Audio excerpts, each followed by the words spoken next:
Hi, I'm David Goulthard, ex-Formula One driver, and you're watching MG City Plus TV.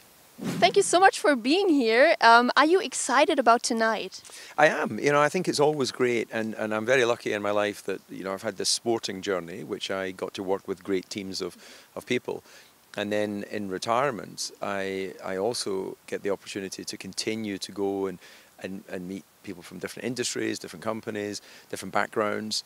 And I've always had a sort of fascination with, working, let's say, with foreigners. When I say foreigners, I mean, of course, anyone who's not Scottish is a foreigner to me, in the same way I'm a foreigner to you. But I always knew that I wanted to have this interaction with others. And of course, we have a common language in English that enables us to communicate. But I think that culturally we have different, feelings and beliefs and what have you. But it's a real pleasure to get to experience that. So you've been doing the racing for so many years. What's so fascinating about it? The competition ultimately was the driving force, the desire to want to go wheel to wheel against another driver. And in the end, in the beginning, it was purely in karting, little go-karts with the family going to a local track. But then as you progress and you become a professional, you of course aim towards Formula One, which is the pinnacle of single-seater racing. And then suddenly it becomes more than just a race. It becomes an engineering development challenge. You're working with clever people that are coming up with new solutions to old problems. And you become part of international media, and you become part of international marketing campaigns. So there's so many elements that go into being a Formula One driver that make it, I think, a real great university for life. Do you still remember the first day where you thought, I want to be a racer, or did it just happen?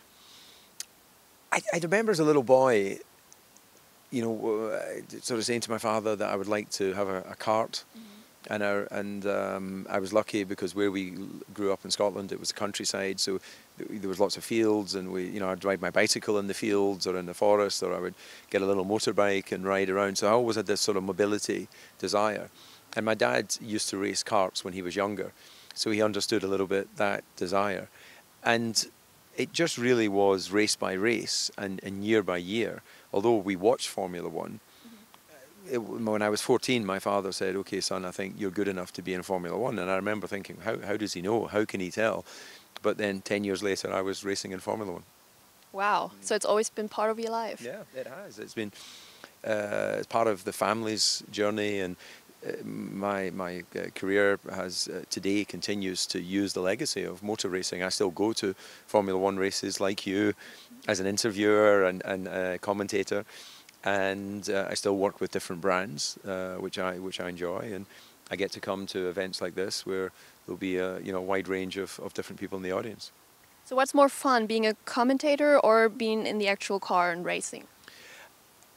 Yeah, it has to be more fun to be in the car and to be out there competing, but I don't think about that today. I watch today and I'm quite happy to watch. I have an opinion as to what I might do in certain circumstances, of course, but I don't have any desire to want to be out there anymore because, I'm 37, life has moved on, and I don't want to live in the past. I want to live for the future. So we also heard that you like to play golf. Mm-hmm. Have you been to any place in Mönchengladbach to play golf? Because we have really great places here. I don't recall playing golf in this region.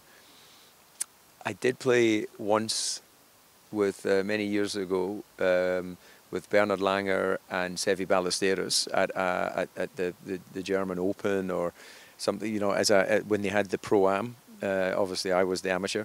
But this is going back. Wow, this must be almost 20 years now. So maybe not quite as much, maybe 18 years. But as much as I think golf is fantastic, it takes a lot. It takes half your day, so it takes too long. Thank you very much. Thank you.